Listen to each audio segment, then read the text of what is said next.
tarde, boa noite, boa quarta-feira, meus acadêmicos da mente. Vamos lá, seguir nosso papo aqui sobre a evolução da mente. Nesse mês a gente está querendo trabalhar algumas facetas curiosas e diferentes aí, que chamam a atenção na nossa mente. E nada mais justo do que começarmos pela evolução dela, né? Como é que se deu esse processo de evolução? Porque ontem a gente já começou a chamar atenção para algumas questões, né? Como é que a gente se tornou tão adiantado no sentido de comunicação, assim, mas ao mesmo tempo a gente parece comunicar-se e às vezes não conseguir transmitir uma ideia, por mais complexa que seja a nossa capacidade, a gente ainda não consegue se entender perfeitamente se comunicando. Isso é paradoxal, como é que isso se dá, né? Hoje a gente vai ilustrar nosso vídeo com outro vídeo da neurocientista Suzana Herculano, brasileira. Nessa semana aí que vai se aproximando do Dia Internacional das Mulheres, é interessante a gente lembrar dessa extraordinária neurocientista que muito nos ensina aqui na Academia da Mente. E ela vai chamar atenção aí para algumas revoluções que nós tivemos na nossa cognição durante a nossa evolução ali. Como que, de repente, a gente passa a tratar as pedras e torná-las ferramentas. E como isso nos permite tratar melhor o alimento que a gente consome. Depois, como a gente consegue dominar a agricultura, né?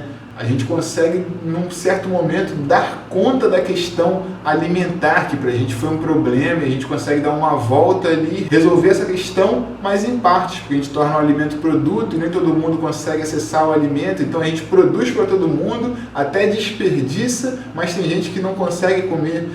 Essas questões paradoxais, a gente vai abrir a porta aí nessa semana para a gente pensar. No final do vídeo eu vou botar o vídeo da Suzana, então para agora a gente vai falar um pouco dos exercícios e aí lá no final eu vou deixar vocês assistirem a breve explanação que ela tem sobre a evolução da nossa mente. Para começar a falar dos exercícios aqui nessa quarta, a gente vai lá na página número 3, porque na página número 2 a gente fez aquele da coordenada, falou um pouco da memória que estava ali embaixo, agora na página número 3, lá em cima está o Formas na Balança, pessoal. Esse aí é tranquilo, vai usar um pouquinho da matemática e um pouquinho da lógica. A gente tem ali algumas formas distribuídas em uma balança. É interessante que tudo isso aí é uma representação simbólica, né? Aquele triângulo com um traço em cima simboliza para vocês uma balança. E aí as formas que estão ali de cada lado têm um peso. Um lado tem, por exemplo, 18, né? O quadrado ali em cima. E do outro lado eu tenho círculo valendo 10. Quanto que tem que valer o triângulo para que esteja em equilíbrio? O 18 de um lado com o 18 do outro. Tem que ser 10 com 8. Então a gente vai dizer que o triângulo ali do outro lado vale 8. Molezinha para acadêmico da mente. Vamos para baixo, para o lado esquerdo, o que se chama coord número 2. Porque a gente fez o coordenadas 1 ontem, a ideia era trazer ali a memória a semana passada, do exercício que a gente fez, mas esse aqui é parecido, tem uma tabela e tem coordenadas também, só que a gente vai fazer de uma maneira diferente. Vejam que a gente sempre tem dois itens, um fazendo um caminho para chegar até o outro, né? Na parte de cima ali da tabela, por exemplo, a gente tem um neném para chegar em uma mamadeira. Embaixo a gente tem um foguete para chegar até a lua, ou a raposa para chegar até o coelho, cada um vai ter seu caminho ali. E aí a gente vai ter que colocar o caminho que foi feito ali entre esses dois itens lá embaixo, lá naqueles quadradinhos nas legendas ali.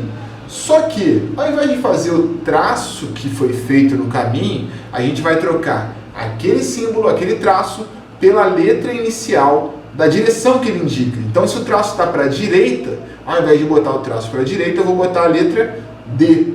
Se o traço está para cima, ao invés de botar cima, a setinha para cima, eu vou botar C. Tranquilo? Então, direita D, esquerda E. Cima C, baixo B. Coloquem aí os caminhos. Domingão a gente coloca a correção e vai falar, ó, foi D, D, D, C, a gente vai resolvendo. E aí, do lado desse, tá lá o da memória, que a gente começou a falar ontem, né? Que a proposta é ir passo a passo, primeiro as 3 letras da tabela, depois os 4 números, depois as 5 imagens, e assim uma tabela de cada vez, trabalhando aí a nossa memória. Sei que vocês vão conseguir fazer. Considerado esses exercícios aqui, assistam o vídeo aí da Suzana falando sobre a evolução da nossa mente. E podem celebrar, mulheres, porque essa mente aí maravilhosa é de vocês, mostrando como vocês estão extraordinariamente capazes de pensar coisas que transcendem a nossa realidade. Curtam aí o vídeo, grande beijo. A cozinha é uma inovação tecnológica, mas antes dela, entre 4 e 3 milhões de anos atrás, os nossos antepassados criaram uma outra inovação tecnológica, que eu chamaria de a primeira revolução tecnológica da nossa linhagem, que foi a transformação de pedras em facas, em ferramentas que podiam ser usadas para transformar a comida. Antes de cozinhar no sentido estrito de usar calor para quebrar, para digerir alimentos, você pode cozinhar, entre aspas, o alimento, triturando esse alimento, cortando em pedaços, né? E isso é uma tecnologia que antecede o aparecimento da nossa própria espécie, e inclusive dessa segunda revolução tecnológica que eu chamo, então, que é a invenção da cozinha. Então, eu considero esse número de neurônios que a gente tem no cérebro como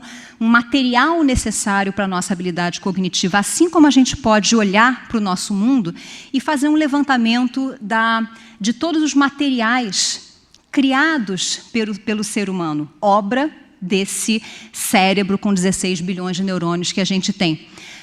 Se vocês pararem para pensar, absolutamente tudo que a gente tem ao nosso redor veio da Terra. Absolutamente todos os materiais que a gente usa para construir a nossa vida, e os objetos que a gente usa, e inclusive as tecnologias de que a gente dispõe hoje, todos eles são transformados de coisas que você encontra na Terra, incluindo árvores. A transformação, o que permite a transformação desses materiais em outros materiais, em outras coisas que a gente vai transformando em coisas cada vez mais complexas, elaboradas, torna a vida da gente cada vez mais flexível. Ou seja, o que permite a gente chegar a esse ponto hoje, onde a gente supostamente tem os mesmos 86 bilhões de neurônios no cérebro que há 200 mil anos atrás, mas tem conquistas cognitivas tão incrivelmente diferentes. A diferença, se os materiais são os mesmos, são as tecnologias, quer dizer, as maneiras de usar que a gente foi sendo capaz de criar e de, inclusive, transformar esses materiais, e com materiais novos você tem a possibilidade de dar um passo além com mais tecnologias e assim sucessivamente. Então, a gente pode reconstruir e repensar a nossa história, a história da humanidade mesmo, em termos de revoluções tecnológicas que vão permitindo novos materiais, que, por sua vez, permitem novos saltos tecnológicos, a começar, então, 3 milhões de anos atrás com as primeiras ferramentas, 1,5 milhão com a segunda revolução tecnológica, que é a invenção das tecnologias que permitem o cozimento dos animais, 10 mil anos atrás, a agricultura. Mais recentemente, no século XIX, a Revolução Industrial, que permitiu que máquinas passassem a executar o trabalho de humanos, embora ainda operadas pelos próprios seres humanos. E, mais recentemente, a gente tem o que o Hans Rosling ilustra, a gente tem máquinas automatizadas, onde você aperta um botão e vai cuidar de outra coisa, enquanto a máquina faz o seu trabalho por você. E hoje, claro, a gente está no meio de uma sexta revolução tecnológica, onde a gente tem a opção de terceirizar as nossas habilidades cognitivas. Cada um de vocês tem no bolso um aparelhinho que é quase clichê hoje em dia dizer, tem muito mais poder computacional do que a NASA tinha quando enviou o homem à Lua. E eu diria que, infelizmente, a gente usa esses aparelhinhos com tanto abandono, com tanto desleixo, que a gente passa a relegar a esses aparelhos a capacidade cognitiva que a gente tem. Mas está aí, essa é a sexta revolução tecnológica, a gente chegou ao ponto onde a gente tem a capacidade de terceirizar a nossa própria habilidade cognitiva.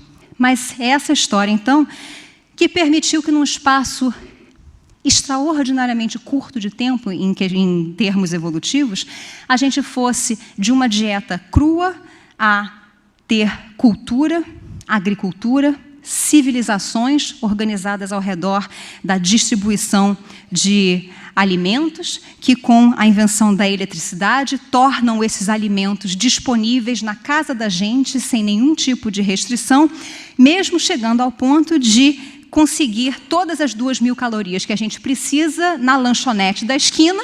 Em 15 minutos você consegue ingerir as 2.000 calorias de que você precisa, o que hoje resolve o problema original, cria um outro, que é o excesso, a abundância, né, a facilidade com que a gente obtém um excesso de calorias, que, ironia suprema, a gente hoje tenta resolver voltando às origens da saladinha, da comida crua. Então, o que era o problema, ganhou uma solução, e essa solução se tornou o novo problema da vida moderna, tudo cortesia desses 16 bilhões de neurônios que eu proponho, então, que são a resposta mais simples, claro que não a única, mas a resposta mais simples para o que nos torna donos de uma habilidade cognitiva, de capacidades cognitivas tão notáveis, claro que combinados com toda a tecnologia e toda a história de transmissão cultural que a gente tem dessa tecnologia, tudo possível graças àquela uma habilidade que, se vocês me perguntarem qual é a coisa que somente o ser humano é capaz de fazer, qual é a habilidade que somente o ser humano tem, e que eu diria que foi o que transformou toda a nossa história evolutiva, sem que a gente se tornasse uma exceção em ponto algum, de maneira alguma, a única coisa que o ser humano faz que ninguém mais faz é que a gente cozinha.